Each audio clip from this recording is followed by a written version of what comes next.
Broadcasting from the Dixon Petunia Festival Sweetland Studios, this is Along the Rock. Hello again. Welcome to Along the Rock, our podcast that pays homage to the people of the Sauk Valley and the river that runs through it. I'm Mark Morris. I'll be your host. My guest today, a good friend Rashaad Lane from the Sauk Valley Diversity Alliance. And Rashaad, welcome back. Mark, good to see you again. Yeah, before we started recording, I thought, he was just here. What are we going to talk about now? But it's been half a year just about. I know. Unbelievable. Let's go back to what we talked about last time, which was prior to your big gala out at the Dixon Elks on 38. Yeah, so we had the Black History Month Gala in February. Special thanks again to the Elks for allowing us to use that space. It's a fantastic event. It was a kind of a James Bond Las Vegas that's theme. Right. Forgot about that. So we had a lot of games, and it was really, really exciting. And then we actually hit some pretty good fundraising goals this year that allowed us to do some pretty cool things that we got coming up. Okay. Well, tell us a little bit more about those scholarships, because as we were also talking, college isn't and hasn't gotten any cheaper except for some newish programs that, for instance, that Sauk Valley is doing now. So we were able to take some of the money that we raised from the gala and launch 3 scholarships for Sterling High School, Dixon High School, and Rock Falls High School. So thanks again to the community, everyone that donated to the fundraisers, silent auction, the things that we did, 50-50 raffles. It helped us launch that actually ahead of schedule. That was a stretch goal that we had for 2026. We were able to get that off the ground and up in 2025. So again, big thanks to the community, and special thanks to those behind the scenes that kind of helped write the language of that scholarship and get it to the schools in time. Yeah, excellent. Well, what's coming up, and what looks ahead, and what are your new goals? So one of the big events that we celebrate in the summer every year is Juneteenth. Juneteenth commemorates the last day of slavery for slaves in Galveston, Texas in 1865. This is actually 2 years after the Emancipation Proclamation that they were notified that slavery had ended in the United States. So it is a big recognition of independence in the African American community.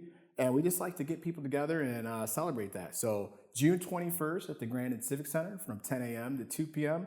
We're going to have some games. We're going to have some food. We'll have some vendors. And then we'll have some entertainment. We'll have a DJ. We actually have a dance group coming from Rockford, Illinois to get us on our feet and move around a little bit. And then we also will have our bike giveaway that we do every year. And special thanks to U.S. Cellular for helping us donate money to get those bikes to Macedonia Baptist Church. Okay. You shooting more for some new members, which I know you got during the last gala, but are you shooting for some younger members with the bikes and so forth and so on? Oh, we always like to get new members, so you can find us on social media at the Diversity Community of the Sauk Valley, on Facebook and Instagram, and Sauk Valley Diversity Alliance. Either two of those searches will pull us up. But we accept members of all ages. I think the bike thing is just a way for us to encourage people to stay active, and it's a way to just get people just out in the community. And, you see other things going on like, backpack giveaways. And I think this is very complimentary to something of that nature. Mm-hmm. 4 days of nonstop fun. The 2025 Dixon Petunia Festival is the place to be this July 3rd through 6th. With concerts, fireworks, food, the parade, and much more.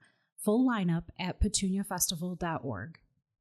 How has the Juneteenth celebration, or I guess the recognition of Juneteenth as more of a noteworthy date, how has that been accepted within the community at large, within everybody? I think it's growing. I think for me personally, having family, in the southern part of the United States, like I was aware of it at a younger age, but it wasn't really celebrated, widespread, probably within the last 4 or 5 years. Yeah. I believe President Biden made it a national day of recognition. So you're starting to see more companies, give people days off of work and things like that. It actually falls on a Thursday this year, but we're going to celebrate it on the 21st. But I think, with events like ours and events in neighboring communities, it's definitely raising awareness, around it. And also giving people some insight into some pretty cool, cultural traditions that are maybe different from maybe what they celebrate. So, and food and food, fun, sun, there's something to do that's free. It's a free event. So sure. That's also something that we like to acknowledge that, hey, there's no cost involved. There's something to do for all ages. We also have vendors from the community. We actually still have a few vendor slots available. So if you're interested, reach out to us on social media, and we'd love to get you signed up. Okay. Family friendly? Family friendly. Okay. Any of the vendors dealing with something a little more along the lines of an adult beverage where you need a wristband or anything like that? Nope. At this point in time, we don't have any adult beverages available to us. But being right down there, downtown Sterling, Grandin Civic Center, I know there's several venues nearby that actually do that. There are some close ones. I'll give you that. So, all right. Well. Obviously, you're moving forward, and maybe based on what you told me about the income from the gala earlier this year, maybe a little faster than you thought you would. So, what do you envision in the next year and a half? I mean, the vision is to continue to engage the community in events that are just culturally important, not only to African American cultures, veteran cultures, and Hispanic American cultures, and just widespread. 'Cause I think there's so much out there that we're just now kind of scratching the surface that you find out like, wow, I didn't even know that was celebrated. And I think it's cool that now this area is becoming more of a melting pot, that we're getting more education on, events like that. So hoping to grow it, hoping to expand those scholarships, make those scholarships a little bit larger in the future, maybe even expand them to more schools. Okay. Now, do you guys deal with people who have sexual identity diversity, so to speak? Yes, yep. So our primary focus has been cultural diversity, but we definitely support all different backgrounds and sexual identities and people with disabilities and things of that nature. So if there's anything that you maybe have questions about what we support, definitely reach out to us on social media. We'd love to answer those questions, and we don't have all the answers, but maybe we can point you into a resource that does. Everybody wants to belong. Everybody deserves to belong. I guess for me, those are the two statements that would be the impetus behind all of this. Exactly. Yep. I think, and we, like when I look at like our members over the years that have been like active, some have moved away. Like it's just, it's really just like a rainbow coalition, people of all different backgrounds, ages, just. It's really, really cool to see that and get people together and just get that insight of, someone's maybe background that might be 70 years old, and I'm in my mid 40s now. So I'm still a kid at heart. I'll still beat you in a foot racer, bike ride this summer. But, it's really cool to just have those different, inputs and, just think tanks. Yeah. Ignorance about any of that, whether it be color, sexual identity or preference, military service, whatever it might be. Ignorance breeds fear, number one.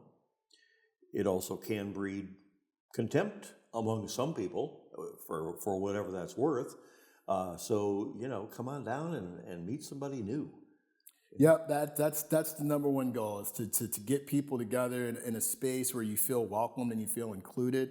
And you feel like I can ask questions and learn more. I mean, I definitely think there's some truth when people say that they're lifelong learners, and that's something that I aspire to be too. All right. Well, appreciate you coming up again. I'm sure Good to see you again. I'm sure we will see you again at some point. And again, this is Juneteenth celebration, but now the actual date is June 21st at the Grandin Civic Center, downtown Sterling, from 10 a.m. to 2 p.m. Okay, that's the celebration, downtown Sterling, as you mentioned. So Rashaad Lane has been our guest on Along the Rock, and I'd like to thank him for coming up and joining us once again. Also like to thank our crew for making this program a reality, and next time we'll have somebody else, and I hope you can join us next time and all the times thereafter Along the Rock.